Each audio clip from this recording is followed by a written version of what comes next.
Hi, and welcome to CyberOne's training and certification program.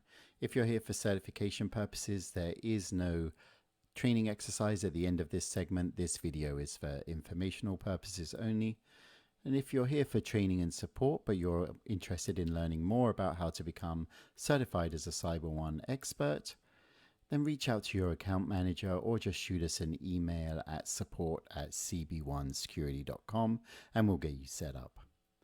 So let's get started. Today we're in the compliance management section, and we're going to be looking at the last part of the workflow for compliance management. So how to do testing once we've received the evidence, and the two types of testing that we can do: self-assessment, which is an ad hoc form of assessment, and or the control or audit readiness test, which is a more formal version of control testing. We'll also touch on issue management and how to create findings if that evidence test fails. But know that there is a more detailed version of the issue management piece in the issue management section of our training program, where we walk through the entire workflow for creating findings, risk mitigation, exception, and extension requests. Okay, so let's just look at this in our workflow chart. So here we are in this last portion then. So we're moving into the testing phase now. We've gone through every segment of this different workflow, and then we'll be looking at doing the tests, whether the tests pass or fail, and then again just touching on creating findings and risk mitigation if the evidence fails. Okay, so let's get into our management platform then. Okay, so here we are in the management platform, and we're going to go into our compliance management module, and we're going to start in the document request tab. So here, as you will recall, this is where you can monitor document request status and see when documents have been submitted and are now ready for testing. Of course, as we showed earlier, you can also do this from the control activities tab or the evidence checklist items tab too. And so we're going to be working from a document that has just been submitted.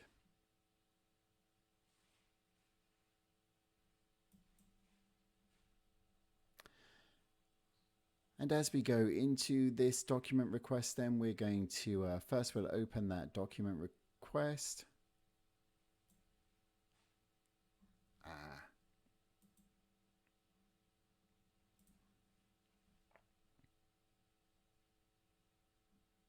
And in this case, it will be the change management policy. So I'm going to open that document request. And just as a reminder too, we can see here that there's a file that's been uploaded in response to this evidence request.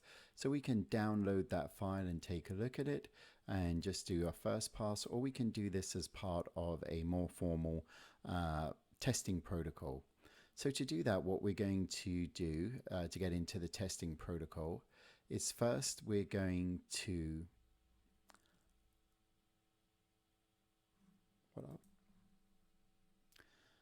click into the document name that will take us back to our evidence checklist, and then follow that back to our control activity.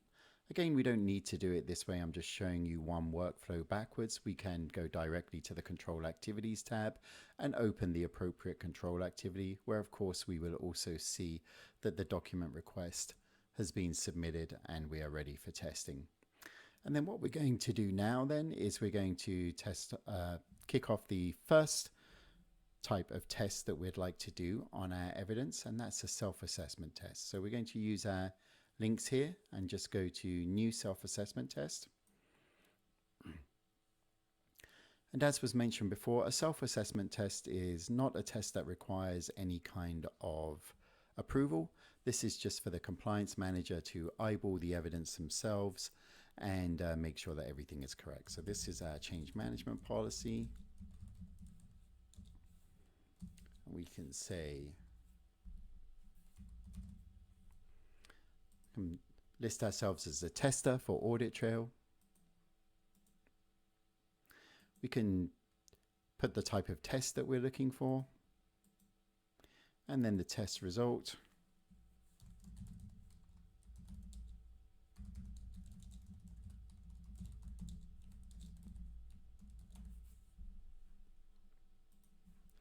And that's all we need to do for this. Of course, we would look at the evidence to make sure that that's correct. And then when we're ready to complete this test, we just add the completion date. And as this has passed, we can just click save.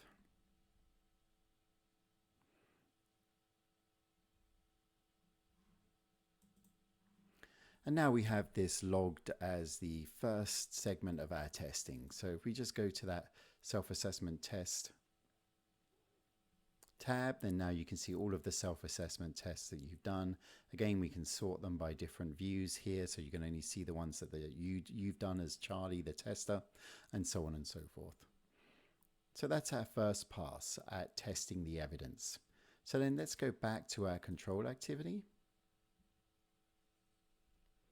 And now we're going to show you the more formal type of test. So here's the change management policy. And so this time what we're going to do is kick off a control test. And this is the more formal, sometimes called compliance test, sometimes called internal audit test. And this is really where we're beginning to, we've assembled all of our evidence and we just want to verify readiness pre-audit before we bring in the auditors. So here we're going to do a control test. And as you can see, it's a very similar format where we're just going to log exactly what we're testing, add the tester. But this time we're going to make sure that there's a reviewer, and so that would be the head of compliance or whoever is your manager or the team that's going to be verifying all of the audit information. So in my case, I'm going to select our CISO here, who's going to be verifying this test. Must be an important test. And again, we have the option of listing the test type if we so desire.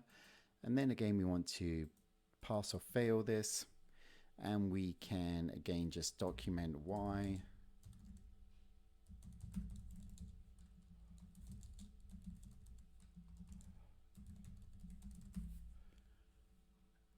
And then set the completion date again. And then this time we're going to save it. As you can see, it's passed again in our eyes. So now we're going to submit this to Michael for approval.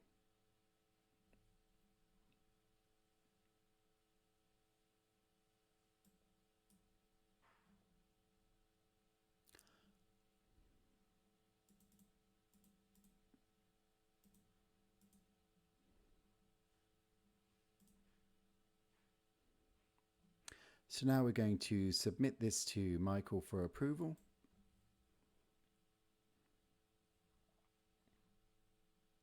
And there you see we get the verification that it's been sent. And in our activity history, if we scroll down or if we go down to the bottom now, you can see that we've actually, in the approval, this is all logged and we have an audit trail here in the record. And now we're just going to wait for the CISO to come in and approve or reject this. And so if I go to CISO Mix email, there you see he's got an email from me saying that there is a... And so there you can see that there is an email from me asking the CISO to review this and approve this control test. And that link will take him back into this record where he can, from the approval history, then look at this and either reassign it to the appropriate person by clicking reassign and add comments here. And then they can just look up who they're reassigning it to. Maybe they kick it back down to Charlie for approval. And here's why.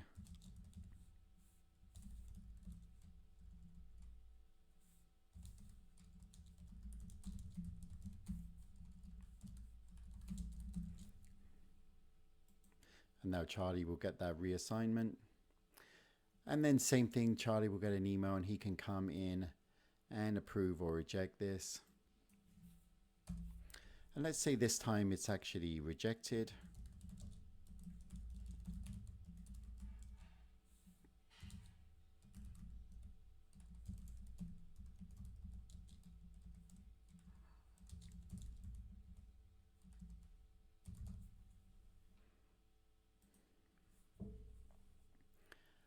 And in this instance, that will go back to the tester as the risk manager.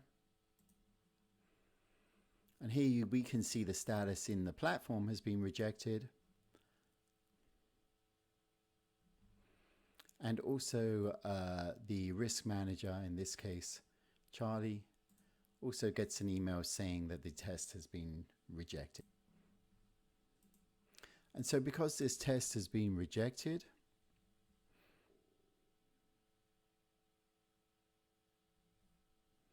we're going to now open this and edit it again. And we're going to say it failed. And we'll save here. And now that we've shown that the test has actually failed because it was rejected by the manager, or if we do believe that it's passed, again, we could resubmit this for approval without failing it. But as we're failing it, now we see that there is a notice here that there must be a finding created whenever a test is failed. And that would be the same for self-assessment tests. If we go back to our self-assessment test,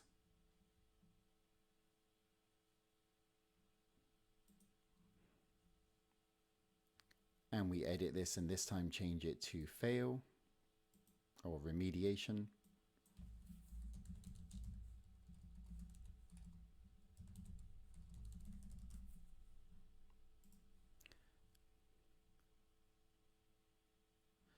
Again, now you see that we need to create a finding. So we'll do this from the control test. And again, everything is interlinked. So now we can go to the links record and click new finding here. And there we'll just populate our finding, and that would take us into issue management and risk mitigation. So if we just create this finding here,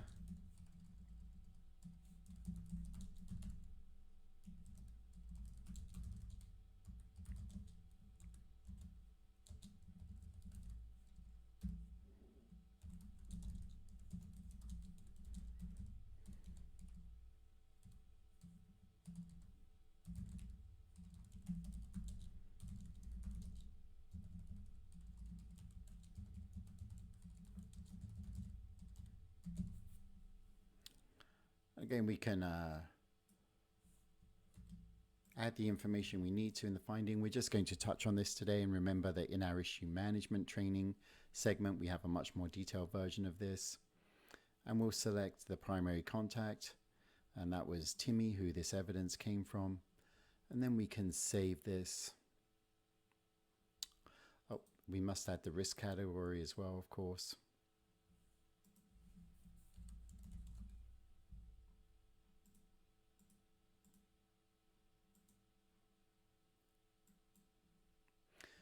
That'll help us with prioritization and assigning it in our risk register. And now we can do send email notification.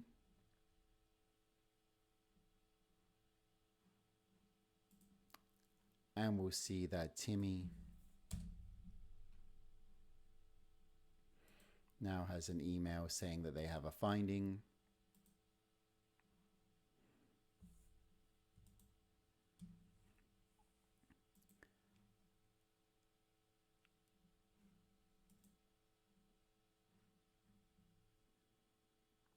And as they go into their portal, they'll see in their findings tab that this finding is ready for them, and they need to mitigate or and choose yes, or if they choose no, they can go into exception request. So that is the testing protocol for compliance once the evidence has been uploaded into your system. And that concludes our training for today. Thank you very much.